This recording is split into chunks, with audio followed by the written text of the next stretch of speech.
There we go, and hello to everyone who's watching this recording back at a later date. So today we are focusing on how to tailor your digital content and strategy to reach and engage with the right people for your organisation. So let me take you through our agenda. So we will be introducing ourselves, those of us who are presenting today, very shortly, and taking you through today's learning outcomes. Then we'll start right at the beginning, asking why do you need to know your audience? What is the point in that?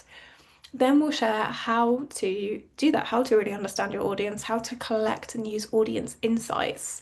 And after that, it will be time to introduce you to audience personas and using Lightful's new AI tool, the Persona Creator. And we'll then show you how to use those personas to tailor your content to your target audiences. And at the end of the session, we'll have time for your questions and we'll take you through some next steps. But as I mentioned before, don't feel that you have to save those questions until the end. Feel free to ask at any point. We always want to hear from you. For anybody who does not know me, I am Sabina. I'm one of your digital communication coaches on the Lightful team.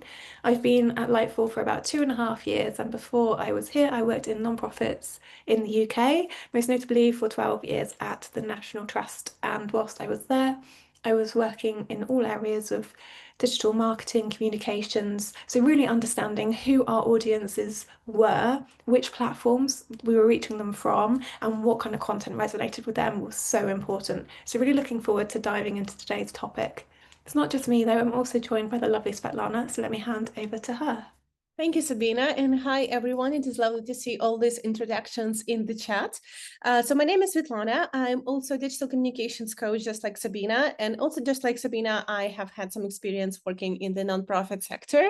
I was mostly dealing with fundraising and partnerships, but also was working on some nationwide campaigns like Giving Tuesday Ukraine, in Ukraine where I'm based, and also digital comms. And from that experience, I learned that understanding your audience is really important, whether you are speaking to donors, partners, your service users, or volunteers. It is really important to understand what their needs are, what their priorities are, and what are the best channels to talk to them. So I'm really excited about this session today. So let's take a look at our learning objectives for today. So hopefully by the end of the session, you will be able to define your target audience, gather and interpret audience insights, and also I hope that you will begin developing your tailored personas. So let's get started with why do you need to know your audience? So understanding your audience is a cornerstone to any successful digital strategy. Before crafting your approach, it is essential to understand both your existing audience and your target audience. So you need to know who they are, how they're currently engaged with your content, and how you would like them to engage with in the future. And you cannot build an effective strategy without knowing who you're aiming to reach. So that's where audience segmentation comes in. So by dividing your audience into meaningful groups based on their demographics, behaviors, or needs, you can begin to develop personas, which brings those segments to life. And these personas help guide decisions around messaging, tone, and platform selection. And in today's session, we will walk you through this process step by step. So starting from identifying your target audience to building personas that can inform and strengthen your digital communications.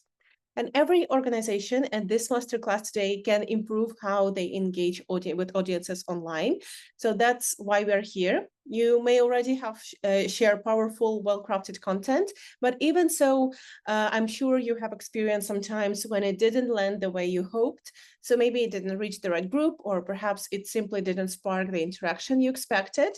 And that's not something unusual. That is pretty common. And it is often down to the reason that you're not fully understanding your audience.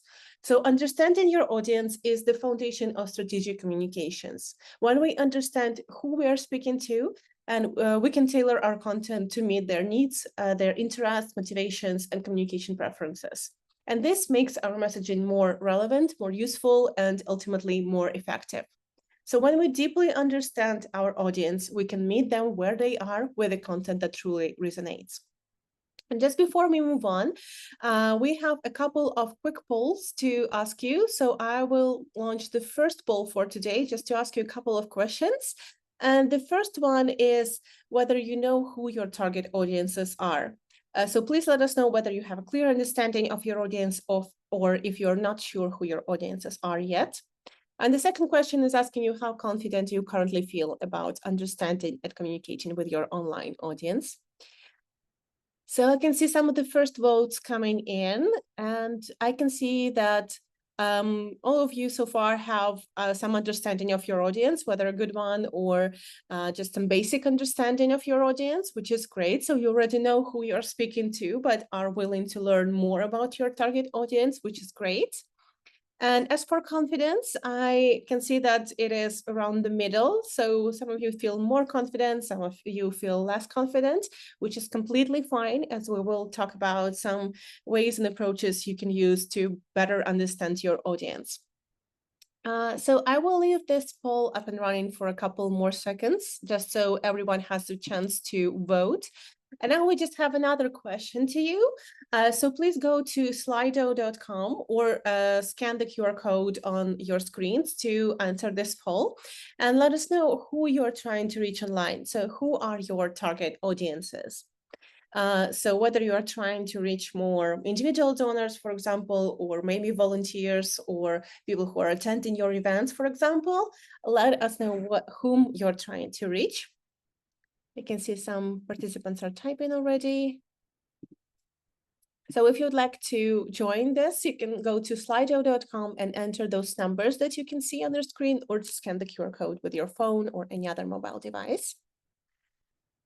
And I can see some participants are typing, so looking forward to your replies. And you can also access the Slido by the link Simran has shared in the chat. So I can see that you're trying to reach policymakers, public, supporters, and philanthropists. Wonderful. Okay, so more public. There's more specific answer of LGBT plus young people to volunteer with us, which is great. It's great that you have a clear image who you're trying to reach.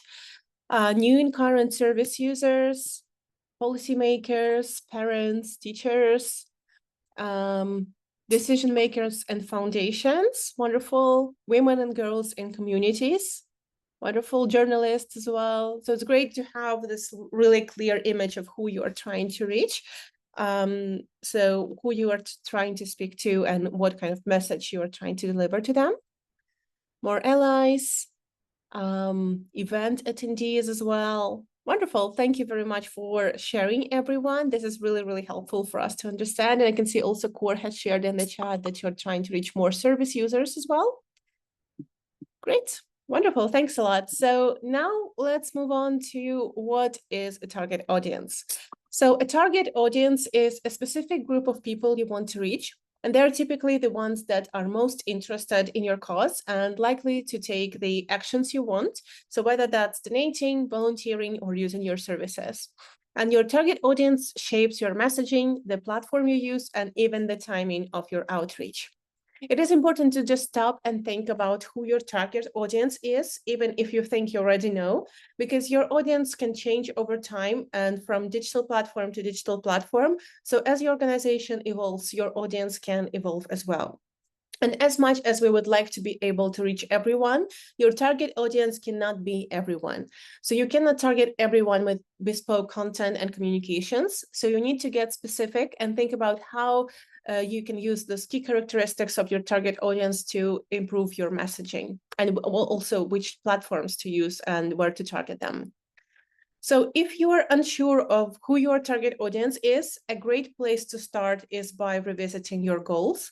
So ask yourself what I'm trying to achieve and who is most likely to help me get there. So for example, if your goal is to increase online donations from corporate donors by 10% by the end of the year, think carefully about where the audience spends most of their time. So for example, should you be focusing on Instagram, where you may have a younger, more general following? Or for example, would you focus on LinkedIn for more professional audience and corporate donors? So this could be a more professional focus and strong corporate user base. So always think about what your audience decisions and base your audience decisions on your SMART goals. So the ones that we have said in your previous session. And think about who is already engaging with your organization. So who donates, who uses your services, and who attends your events and or shares your content. And try to find some shared characteristics such as age, gender, location, occupation, hobbies and interests, or their educational level. And these traits help you build a profile of your current audience and identify gaps or opportunities. So for example, there are some typical nonprofits audience groups. And we know that most organizations have more than one target audience, and that is something that is completely normal and something that we encourage. And at a high level, nonprofits often engage with three broad groups. So the first one is service users, and those are people who benefit from your programs or services. We also have supporters, so those are people who engage and share your content or volunteer. And of course, there are donors or funders. So those can be individuals or institutions who contribute financially. And to be even more targeted, you can segment those broad groups into smaller subcategories. So for example, you can divide donors into individual donors, major donors, or corporate partners. And you can also divide supporters into new followers or long-term advocates.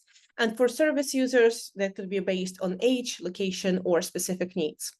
And how you define those segments is completely up to you, but they should always align with your current goals and priorities. So you do not need to create segments just for the sake of it. You better focus on your goals and make those segments meaningful.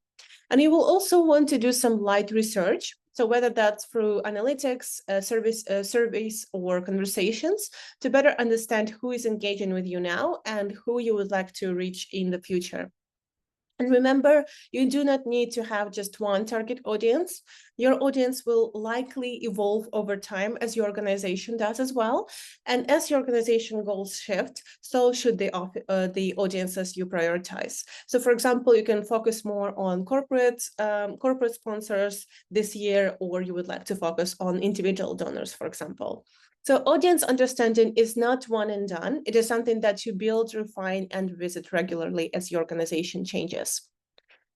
And segmenting helps you move from broadening messaging to content that resonates deeply with different types of people.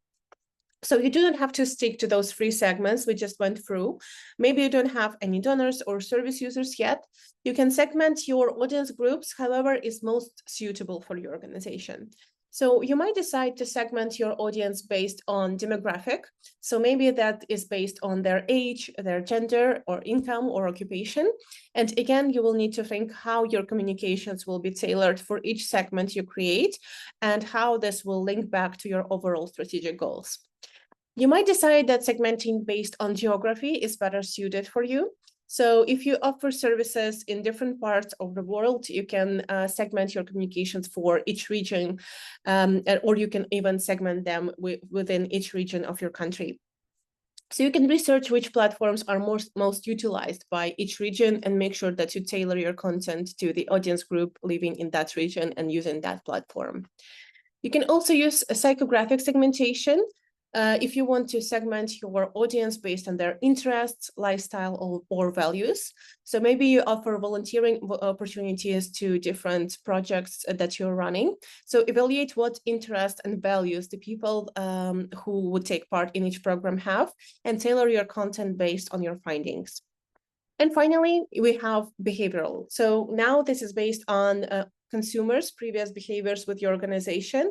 So some of the main traits within this segmentation type include service knowledge, some donation patterns or volunteering patterns, awareness of your organization, or service rating, for example. And when you truly understand your audience, you can communicate with purpose and precision. So it allows you to deliver the right message to the right people at the right time and in the right way. And the level of focus is key to prompting the outcomes you care about. So whether that's through securing donations, encouraging volunteer signups, or mobilizing advocates. And intentional communication with specific audiences drives real results. And it also means that you can make smarter use of your resources. So rather than spreading your efforts thin or trying to reach people who are unlikely to connect with your mission, you can focus on the audiences who are most likely to engage and take action. And one common pitfall we see is when organizations post the same content across every social media platform. And it may seem efficient, but it often misses the mark.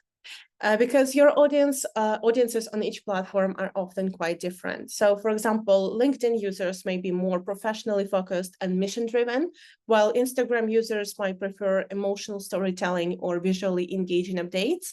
And Facebook may serve for older or more community-based supporters. So a one-size-fits-all approach risks underperforming across the board. And that doesn't mean that you need to create completely different content for every channel, because we know that's rarely realistic. If you're working in the nonprofit, you basically sometimes lack resources and time to create a lot of content. But what is achievable is impactful as well is making simple and thoughtful adjustments, like writing captions to suit the platform's tone, or choosing imagery that resonates with each audience, or highlighting different aspects of the same story depending on the platform. So this small shift toward intentionality can significantly increase your reach, engagement, and results. So now let's take a moment to reflect and let us know, what challenges do you face when trying to define your audience?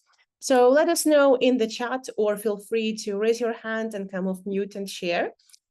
So this can be one of the trickiest parts of digital strategy, so don't worry if it feels messy. So let us know what your challenges are when understanding your audience, whether you're not having enough data, or you don't know how to interpret this data, or is there anything else? Please let us know in the chat. Oh, I see. Kirian, would you like to share? Yeah, thank you. So our main source is our website that we've got. And the problem that I've got is that although the website is there to tell our users what kind of services we run, et cetera, lots of useful links, we know that the only people that really look at our website are funders trying to see what we're up to. And it's not really a resource that our users need. They come in and book an appointment with us, and we're inundated, so we're not trying to advertise our service. So it's kind of a little bit, it's an odd thing to be doing, creating a website that you know is actually trying to reach funders, but it's pretending to reach your clients. So that's a sort of schizophrenic sort of problem I have with the whole thing. I just thought I'd share that. Thank you. Thank you very much for sharing. Yeah, this is a really interesting challenge. So would you like to work on your website to attract more your service users, or would you like to work on other channels like social media, for example, to attract more service users through these channels?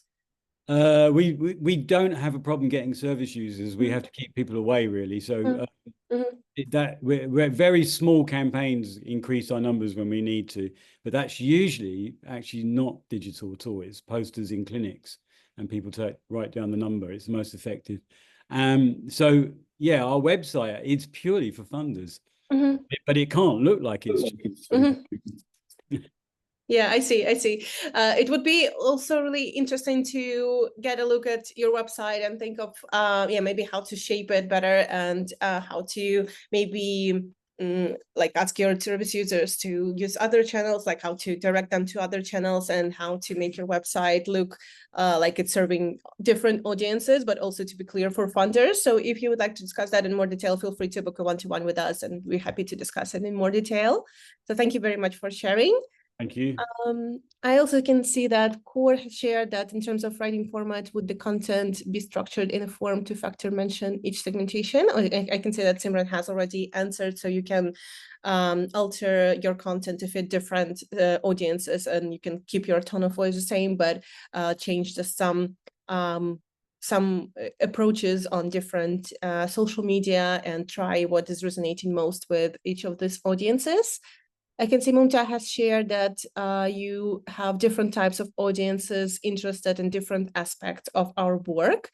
I think that is a pretty common challenge, and you need to cater to everyone, and you need to share different aspects of your work on for different audiences. So also, if you would like to discuss how to better do that, feel free to book another call. I can also see another comment from Reynalda sharing that two of our audiences are really different, and we are not generating different messages for them because we don't have communications team that has the time to work on that. Yeah, I think that time and capacity is a general challenge across a lot of nonprofits, I think.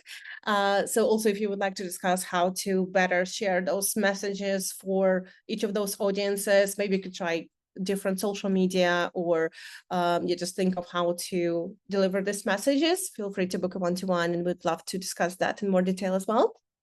And Claire has shared that trying to bring public awareness, oh, sorry, I have lost it.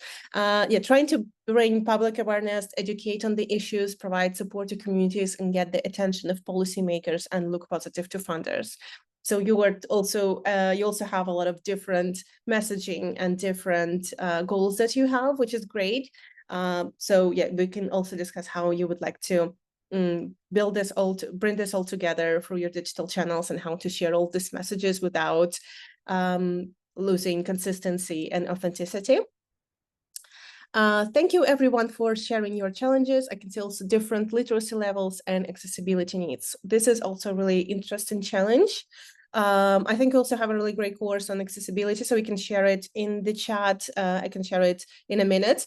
Maybe that could be a great course to start with. I think that, yeah, definitely making your content accessible is something that you should prioritize. So yeah, also if you would like to discuss that in more detail, feel free to book a one-to-one. Thank you everyone for sharing. So just for the sake of time, I will hand over to Sabina to talk us through some audience insights and how you can get this data and how to analyze it. Thanks, Svetlana. Yeah, so now that we've really defined who those different audiences are that you're trying to reach, audience insights are a great way to understand them in more depth. So it allows you to go a bit deeper. So data like platforms from social media to Google Analytics to your email systems, they really reveal who is engaging with your content and what they're engaging with. So this is going to give you clues about where you're doing well with your content and where you may be missing the mark, or maybe you've got opportunity to grow with. So it's all about using data to better understand your audience, who they are, how they engage with you, what is actually resonating with them. And we often start with an idea of who we think our audience is, but data really helps to confirm that and give a clearer picture of who's interacting with us. Or it helps us to refine or even challenge those ideas. So it gives us a clearer picture of who's really engaging with you online, what's actually going to make a difference, and what's going to resonate with them. So you might discover, for example, that your most engaged audience on Facebook is completely different from the people who are opening your emails, or that a group who you thought you were reaching maybe actually isn't engaging at all. So what's really powerful here is that these insights help you to focus your efforts where they're going to have the most impact. And they're also going to help you to discover new audiences who may be already interested in your work, but you're not reaching yet. And they can also help you to tailor your messages more effectively to the people who actually show up. And I know we saw in the chat from somebody a minute ago saying that they were really tight for time, so adapting their content for those different audiences is something they haven't got capacity for. But what can be so helpful is using your insights allows you to work more effectively, save you time in the long run, and then when you've got a bit more time in your schedule, you can use it to adapt your content to those audiences you need to reach. So it helps us, instead of kind of guessing who's listening, it lets us see who's listening and then know how we can engage with them. So in a few moments, I'm going to show you where to find this data, how to interpret it, and how it feeds into creating stronger audience personas, which we will also be explaining a bit later on.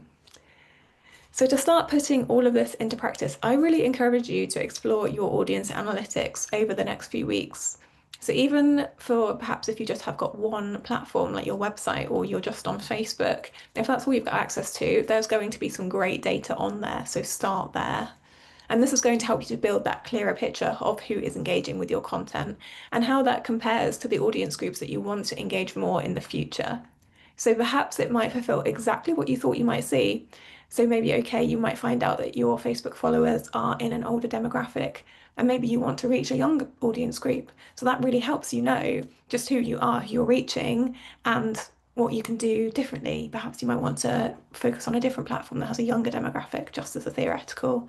And you never know, you might come across some surprises as well. So for example, at my last organisation, when I went through this process, we realised that our audience on Instagram were not located anywhere near us geographically, whereas we had just assumed that they would be. So we've been putting out messages about coming to our programs in person and coming to our events in person.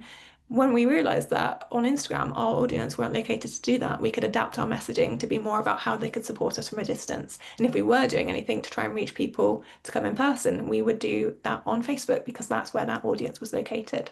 So it can be really illuminating. And you don't need to have fancy or expensive tools. Start with the platforms that you already have access to. So you've got the Lightful platform, now that you're on the Bridge program, that's got analytics tools. You've also got built-in analytics tools for each of your social media channels. There's Google Analytics, where you can track your website traffic, and your email platform, whichever you're using, that's also going to give you insight into your engagement patterns. And I recommend starting with the Lightful platform, as you can have a look at how your content performs across all of your channels in one place. But I do caveat that by saying we are currently working on some big updates over August on our analytics, so it will be more useful over the coming weeks. We're working on some improvements, which we'll let you know all about once they are ready, and they're going to launch hopefully very soon. But then I would also think about your different platforms individually. So you can use those analytics tools for each of your social media platforms to find out with who's engaging on your posts, what kind of posts are getting the most likes or comments or shares. Something I like to do is compare that. So look at the posts that have got the most likes, look for similarities and trends, and look for the posts that have the fewer likes and look for similarities and trends there too. But another type might be a post that are getting the most comments and which ones are having those conversations on. And does that mean that those pieces of content appeal to different audiences? And is there any information I can draw out from that? And it also helps you know what your audience finds most compelling on each of your channels. So if you're currently posting the same thing across all of them, just by comparing what goes down well on your different channels, it's going to help you to know where you might need to make some tweaks and where certain things are going to resonate more with some audiences over others. Once you're comfortable with your social media metrics, you can then take a look at Google Analytics, and this is going to help you understand which platforms are driving the most traffic to your website, which pages on your website you're getting the most visits to most frequently, and how people are behaving once they do arrive on those pages. You can even see things like what device people are using, what browser, and that is the kind of information that's going to help you understand that behavioral insight a bit more deeply. So you might realize that actually everybody's accessing your website from their mobile phone. So maybe they're on the go. That's going to tell you something quite useful, and you can make sure that your content is easy to read, quickly. You really get to the point quickly. And that's going to also affect how you design your site and make sure it's mobile optimized, for example. And if you haven't used Google Analytics before, I know the setup can be quite technical. So if you are struggling with that, don't hesitate to reach out if you do need any help. And then we've got your email platforms, and whichever platform you might use, it's going to give you some insights like which subject lines are getting the most open, which links people are clicking on in your emails, what time of day is generating the highest engagement, what day of the week. So lots of them have got inbuilt insights as well, which really summarize all of this data for you. So it's a quick little task instead of having to dive through spreadsheets. And I know that's quite a lot of information, and we don't want to be, super overwhelming. So we have got some resources on Lightful Academy for you to look at taking this further. We've got a course called Introduction to Analytics, which is a really great place to start if you're just beginning to explore or you want some particular insights into different channels. So we'll pop the link to that in the chat for you now, but it will also be in your follow-up email. And later on in the program, we have a whole masterclass dedicated to analytics. So we go into a lot more depth there. But if you are facing a particular challenge and you really want to unpack any of those particular audiences or channels that we've mentioned, this is definitely something we can help you with in a coaching call as well. We really love to dive into the data with you and draw out those audience insights. So do feel free to book in for those one-to-ones. And then just to give you a bit of insight into the process and what it looks like, I'm going to do a quick demonstration on the Meta Business Suite. So this is a platform I know lots of people are using, and it does change a lot. So one of those ones that's always useful to have a check-in on and see what it's doing at the moment. So let me bring up the Meta Business Suite on my screen. I'm just going to move the Zoom window around a bit so we can see it a bit more clearly. Bear with me. There we go. So here we are on the homepage of the Meta Business Suite. Excuse me if I'm looking from side to side, I've got two screens on the go. But we're on the homepage at the moment, and I know this can be quite busy and a bit overwhelming. So I always recommend when you are logging into the Meta Business Suite, go in with an idea of what you're looking for. Don't just kind of go in and be overwhelmed by the sheer quantity of stuff that there is on there. So because we're looking for audience insights, the place I am going to head to is into Insights, which is down here on the left-hand menu. Once I'm into Insights, then it brings up this overview page, which has got your kind of weekly highlights and some good top level statistics. But we can drill down into a lot more detail. So next I'm going to go into audience. And here you can see the detail for Facebook, but also for Instagram. You can toggle between the two because they're both owned by Meta. So for the moment, I'm looking at my audience insights for Facebook. And on this tab, I can see the demographics. So I can see the details of the ages, but also the genders of my followers on Facebook. So I can see that we're kind of peaking with women between 35 and 44 on Facebook. But if I switch to Instagram, I wonder if that will be the same or different. Looks pretty similar, but let's head back to Facebook. I can also see geographical details, so I can see whereabouts in terms of countries, but also towns if we wanted to drill down into more detail. So this is really useful to get an idea of where my audience is located, those trends in that kind of thing. Speaking of trends, there is a second tab here, which is called Trends. So this is great for seeing things like the times that your audience is most active, and when they're kind of peaking in their engagement too. If you do see any peaks like this, it's useful to look at what content went out on those days, and that's something that's obviously resonated. But if I keep going down, I can see the times that people are most active too. So this is useful for knowing when I want to schedule my posts to go out. Then if I keep drilling down, we've got this content section at the bottom. If we go into overview, this is going to give you a kind of overview for your insights in terms of your content. So you can see things like when your content peaked, you can see the numbers of your views and your reach. If I keep going down, you can see the top content by view. So this is the most seen content on our Facebook page. And I can see it by format too. So I can see on Facebook that posts that are video posts don't tend to get that much reach by the looks of it, which is interesting. Whereas on Instagram, that might be something entirely different. So this is going to give you some really useful insights into the kind of content your audience likes to see. So on these posts that have done really well, I can look for similarities between them. You know, when did they go live? What time of day? What kind of content was I talking about? And that means I can kind of replicate that going forward. Then on the content tab here, you've got the really detailed breakdown. So this is every single post. So what we can do here is we can filter the columns to just show you certain metrics that you're interested in. So if you've got your goals in your mind, you know, I want to see which posts have had the most engagements on, you can filter these to just show engagements so it can be less overwhelming and easier to actually find the information that you're looking for. So that is a very quick whistle-stop tour around the Meta Business Suite. And like I say, we can absolutely go into a lot more detail than that in your one-to-one coaching calls. So I would really recommend getting those booked in. So I'm just trying to move my Zoom window back and I'm clicking on the wrong place. There we go. So far, what we've been talking about there is quantitative data. So this is data you can gather from your digital platforms. Those things like how many people viewed a post, clicked on a link, or opened an email. So this is the numbers, and it gives you a really measurable sense of how your audience is behaving online. And then you know what they're doing really. But of course, that's not going to tell you everything. So to build a more complete human picture of your audience, you also need that qualitative data. So this is the context behind the numbers. It's that why behind the what. So qualitative data can come from things like open-ended survey responses. You can do interviews or hold focus groups. You can also look through the comments that you're getting on social media and draw out those qualitative details from that. Or you could even be asking for that feedback in emails. So an example of using this kind of data, maybe you find that your engagement is low and you're not quite sure why. So through comments or surveys, you might hear people say that your messaging maybe is feeling a bit too formal or that they don't see themselves represented in your content. So this kind of content is really going to kind of give you that insight into what you need and give you a direction for how to grow your engagement in the future. So in short, that quantitative data is really telling you what's happening, and the qualitative data tells you why it's happening. And I know we're often asked, you know, how do we actually collect this more detailed information about people's backgrounds or interests or motivations? So for this, some intentional outreach is really going to help kind of fill in those gaps. So this could look like short surveys you might host in your newsletter.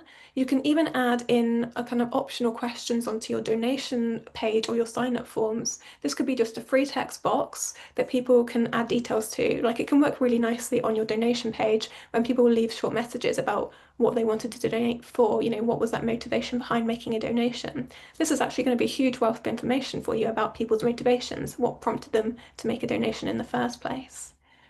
Or you might even message some of your supporters directly and invite them to share a bit more about themselves. If you've got that more detailed understanding of who your supporters are, you can apply that to your content in the future.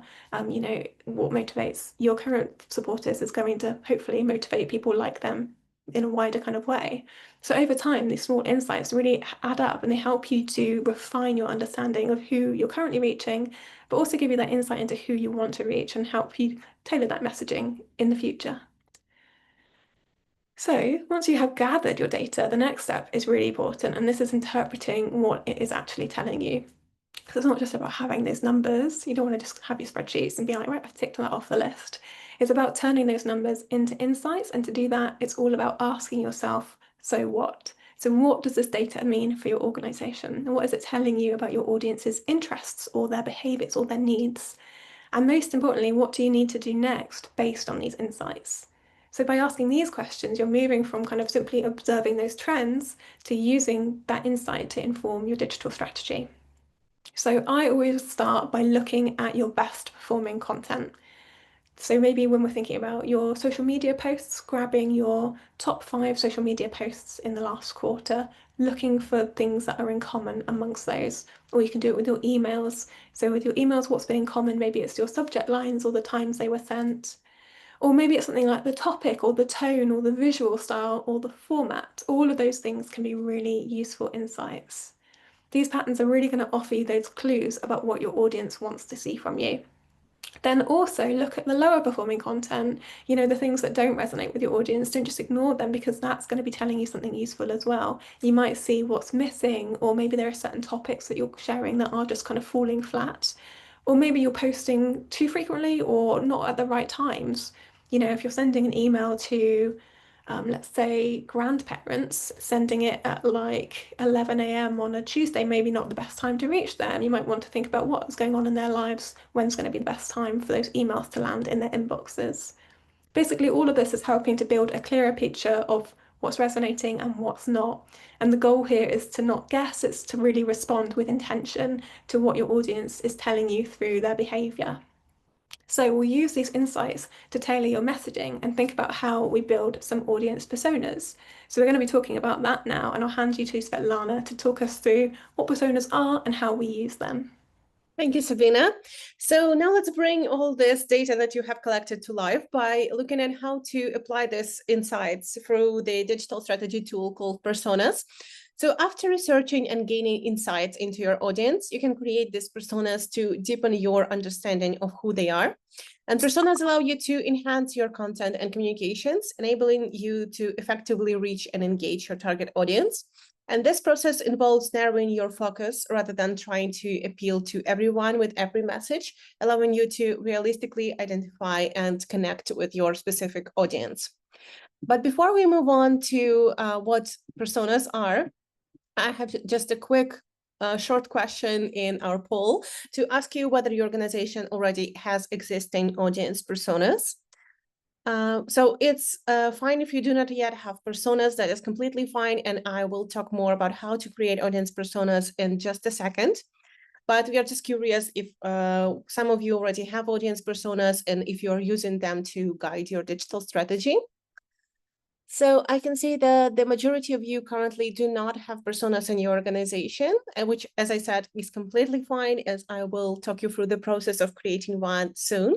And if you need any support with creating your audience personas or reviewing them or thinking of how to apply those audience personas, feel free to book a one-to-one and we would be happy to discuss it together.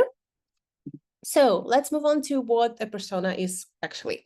So a persona is a fictional but data-informed representation of a key audience group. So think of it as a character you create that embodies the traits, the motivations, challenges, and needs of a specific segment of your audience. So they are not real people, but they are grounded in real data. So they're a blend of quantitative statistics and qualitative insights about your audience. And you might look at website analytics, email engagement, social media interactions, and combine that with things like survey responses or interviews. So all the things that Sabina has mentioned before to build a well-rounded picture of who is this person. So the goal here is to bring your audience to life. So instead of targeting everyone, you're crafting your content to someone specific.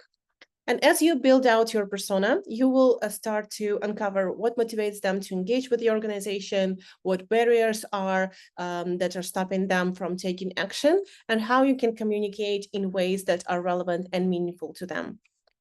So for example, one audience group might be driven by lived experience and another by professional interests, and each will respond to very different language, content, and calls to action. So personas are useful not just for marketers, but across your whole team, as they help everyone stay aligned and consistent when planning content, campaigns, or services. And they also help you set clearer goals. So rather than broadcasting a single message to everyone, personas help you define what action you want each of those groups to take and how to guide them through this process. So at the heart of it, personas are about humanizing your audience, and you are using the data already to create something tangible and relatable. So someone you can actually picture when making decisions and crafting your communications. So now let's take a look at an example of an audience persona created by American Cancer Society. So for everyone who is not familiar with this organization, they provide educational content to their audience, direct individuals to health services and information. They also advocate for access to healthcare and services and provide health services like screening and support. So have a think and let us know in the chat about who might interact with their digital channels. So who do you think are the people who are following their social media channels, receiving their email newsletters, or visiting their website? So what might one of their personas look like? Think of about which platforms this target audience might live on. So for example, who do you think might visit their Facebook, for example? They can say a comment from Mumtaz sharing that people who have cancer or people caring for someone with cancer. Exactly. So this could be one of their largest audiences. So their service users or people who are related to them. Also, it could be clinicians, as Jude said. Yes, exactly. Or people affected by cancer. So you're all right. So all of those audiences can be present on their digital channels. But now let's take a look at one of the personas that we have created for American Cancer Society. So we have Patricia, and Patricia is a fictional character, as I said, so she doesn't exist, but she can give us an idea of the demographic of people who might engage with American Cancer Society. So Patricia is 38 years old and she lives in Texas. She also works as a teacher, and we know that she recovered from breast cancer. So this can be a motivation for Patricia to engage with American Cancer Society. She also is an active member of her church community, and she's passionate about women's health and access to healthcare. So also this is one important trait that we know about Patricia that we can also rely on. And from doing some audience research into similar demographics, American Cancer Society can assume that Facebook would be the best platform to target someone like Patricia, as she might use Facebook to keep in touch with her friends and family. So now we would like to invite you to create your own audience personas. And to help you with that, we have created a tool called Persona Creator that I will show to you in a second. So I'm really excited to introduce you to this tool. Let me just adjust my screen a little so you can see the whole screen. So you can find it on Lightful platform, and you can go to personas. And if you see this little light in here, it means that it is AI powered. So I will talk about it in a second. So in order to create your audience persona, you can click on Create a New Persona, and you will see some guidance here from our tool and also description of who your persona might be. But just for the sake of time, we have already created a persona of Patricia. So you can start by selecting the type of your persona. It could be a service user, a donor, or supporter, or any other type. You can also select a subtype. So in our case, it could be an ambassador. So Patricia may be a supporter of American Cancer Society, and she might be interested in sharing their message to her community as well. And you can also select if it's your target audience or the audience that you have already connected to. You can also add some demographics here, like their name, occupation, their interests, the location where they live, their age and gender. You can also add some habits. We are particularly interested in digital habits. So for example, which social media platforms they use, how much they use the internet, so how much time they spend online, and also what are their preferred communication channels. So for example, in our case, Patricia might prefer to hear from American Cancer Society on social media or email. And another really important section here is why this persona might want to engage with you and what might stop them from doing so. So for example, in our case, Patricia has recovered from breast cancer herself, so she might be interested in engaging with American Cancer Society because of that. But the barrier is that she might not be aware of the organization. So this might be the reason for her to not to communicate, but this can be something that we can work on. And you can also add additional characteristics if you want. So for example, some personality traits or values. And also to humanize your persona even more, you can add their profile image here and add a little description of your organization. So just to give our AI tool a little more context about what your organization is doing and how they would like to communicate with this persona. So after you're done, you can click on Finish and Review. And this is what your persona can look like. And if you would like to get some AI feedback from our tool on your persona, you can just click on Get AI Feedback. So this pink button here, and you will get some advice from our AI tool on how you can better describe your persona, how to make it more specific, maybe what data to look for to make it more specific. And you can also see some assumptions from our tool on how you can work with this persona and how you can engage in this persona better. But this is not the end. If you would like to get some feedback from our tool on how this particular persona would react to your social media content, you can go to Create Post and select one of your social media channels. So for example, in our case, that could be Facebook. As we know, Patricia is active on Facebook. And you can add some caption to your post here, and you can ask our AI tool to review your post from the point of view of Patricia. So you can go to Get AI Feedback and click on this pink button here and select Patricia. And you can click on Patricia's feedback to get some feedback from Patricia on your particular social media post. So I hope this tool looks useful to you. So I hope you can take some time to build your own audience personas, and this would be your homework after today's session. So we invite you to visit this tool and start working on your particular audience personas. It could be a donor persona, for example, or a volunteer, or your service users, for example, and then you can book a one-to-one if you would like to review it together with our team. And now I will hand over to Sabina to talk us through how you can then later tailor your communications to this particular persona. Thanks, Svetlana. Yeah, so once you have built your personas, that's not the end of the work. This is where the magic is actually really starting. So your personas, they're going to guide you how to apply everything you've learned about your audience across your different communications.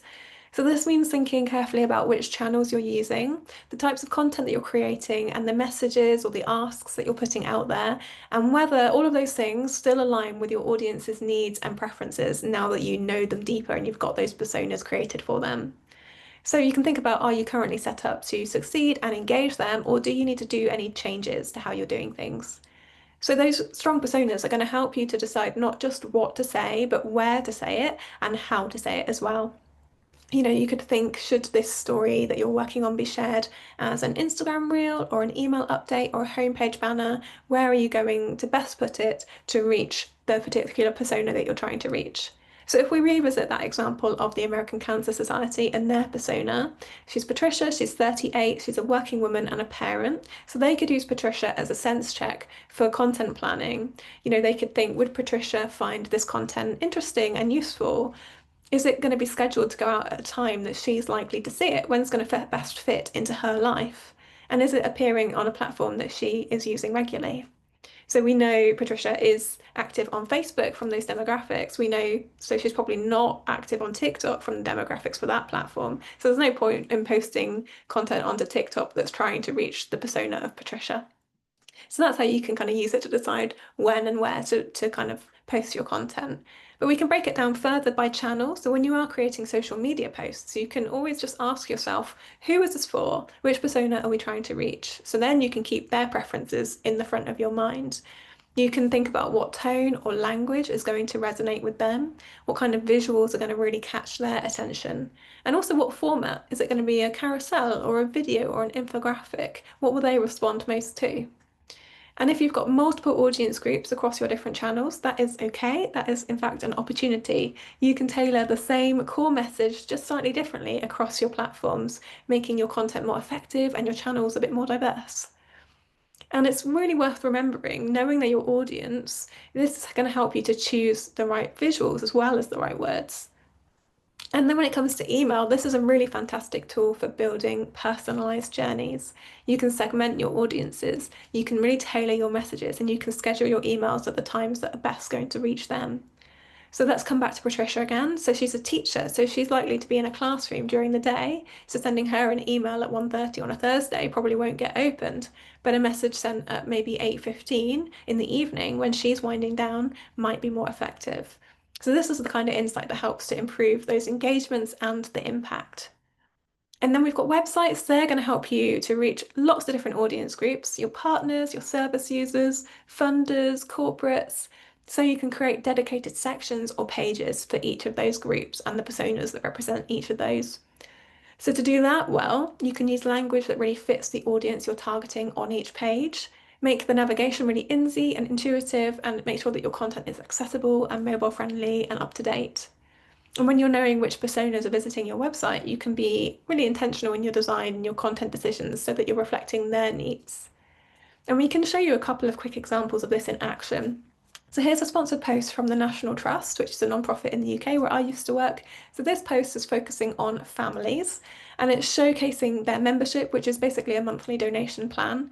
It's also highlighting the difference that members make to their mission to protect nature, beauty and history. It also highlights the benefits that membership gets. So it's visiting these special places that they're caring for, coming along to events. It's things that are really going to appeal to that audience. So it's eye-catching, it appeals to their needs of that specific audience group. You can see it's really aimed at families. It's appealing to what it is they're going to be looking for. Next up, we have got an email to show you. So we're going to bring that onto your screens in a second. So this is an example of a nonprofit email that's really targeted to their audience. It's from Charity Water, and it's been sent out to donors from a campaign that they're running. So it's gone to existing donors who made a donation to a specific campaign. So it's really showing how the money they donated made a difference to that campaign. So it's reflecting the relationship the reader already has with the organisation. It's not just another generic ask, it's really personal to them. So it's a follow-up based on their previous engagement. So what they've done is they have segmented their email list by who's already given and who hasn't, which donation kind of appeal that donation went to, and that's tailored the message that the audience group has received. And our final example for today is an example of a website layout. So this is what I was touching on earlier, showing how a website can appeal to multiple different audiences. So this example is from the Children's Organ Transplant Association. They've really clearly laid it out for their different audience groups. In their menu, they've got a section for families and for volunteers and professionals. So each of their audiences have got their own area on the website, and it's got the information that they need relating to those audience groups. So if you just landed on a page, you'll be able to find your way around the website to the bit of information that you most need. So I know we're coming towards the end of our time. We're going to go through some next steps in just a second, but I would just like to post a question to you all asking who are you going to create your personas for? So we'd love it if you'd post your answers in the chat. Let us know who you're feeling inspired to create your persona for, and let us know that as I take you through your next steps. So those are, firstly, to identify your audiences. So we've got some really useful content on Lightful Academy to help you with this, which you're going to find in your month 2 playlist on Lightful Academy, and we'll share the link for that in the chat and in your email too.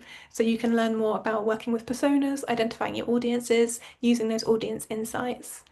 The next step is to use those insights to explore your platforms and draw out the insights about your audiences, and then use the persona creator that Svetlana showed you to build those targeted, tailored personas that you can then use in your communications. So we'll send these next steps to you in an email along with the session recording. And as always, please do book a one-to-one if you'd like to discuss any of this with your coaches. We're really here to help and help you identify your audiences, understand your insights, and develop your personas. I can see lots of personas are coming through in the chat. I'm really looking forward to having a read of those. On your screens at the moment are the links to join your community group. So if you haven't yet joined the Facebook group, that's open to Bridge participants from all over the world, past and present. And your WhatsApp group is specifically for your cohort. So in your WhatsApp group, you'll get messages about when your live sessions are coming up, your homework and your next steps. You can also use it to network and ask questions. We're going to launch a poll for you now asking how are you feeling now in terms of confidence when it comes to creating and communicating with your online audience, if you're planning on creating any personas, and how useful you found today's session. So thank you everybody for voting in that poll to let us know. And then we would love to open up the floor to your questions. So let us know by posting in the chat or asking aloud any questions that we can answer for you.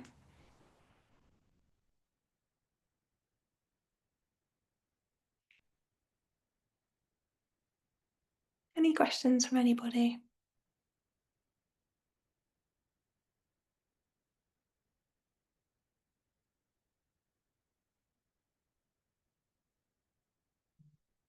I can see Sarah says, all good from your perspective, which is great to hear. Thank you.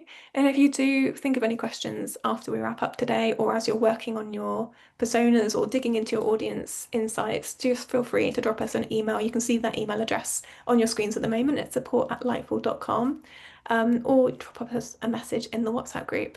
I can see Mumta has just posted saying, when creating personas, because we've not been active on social media, we don't have access to data. Should I just guess at it? Oh, that's a really great question. Yeah, if you haven't got any audience data available to you from any digital platforms, then I would use some kind of benchmarks as a good starting point. So what you could do is do a bit of research, just by Googling it, or we can look into it in a one-to-one together if that would be helpful, looking for which platforms the audiences that you want to reach are most likely to be active on in your location, because it does just change from location to location. You know, Facebook might reach a certain demographic in one country and a different one in another. So you can look into which platforms are going to be most useful, but also you can look into kind of trends in audience behavior, and that's going to give you a really good starting point. Then hopefully as you do then use those to build out your content and grow your presence on your different platforms, then you're going to get insight into actual tangible data. The other thing you could do is maybe that kind of outreach that I mentioned earlier, so perhaps a survey to your supporters or your volunteers, anybody who's got that connection with your organization already, to give you that qualitative data that will be really useful to hopefully start building from. Hopefully that answers your question, but feel free to book in a one-to-one if you want to go into that in more detail. I can't see any other questions coming through in the chat, but like I say, let us know if you have any that come to your mind later on. And I think all that remains to say is thank you everybody for joining us today. We do have a little quiz that we're going to post in your WhatsApp group, so look out for that. It's just a fun quiz, just to see how much you've taken away from today's session. We're not going to be scoring you on that one. But yeah, look forward to seeing you at your upcoming one-to-ones and in your next live sessions. Take care, everybody. Bye-bye. Thank you. Bye.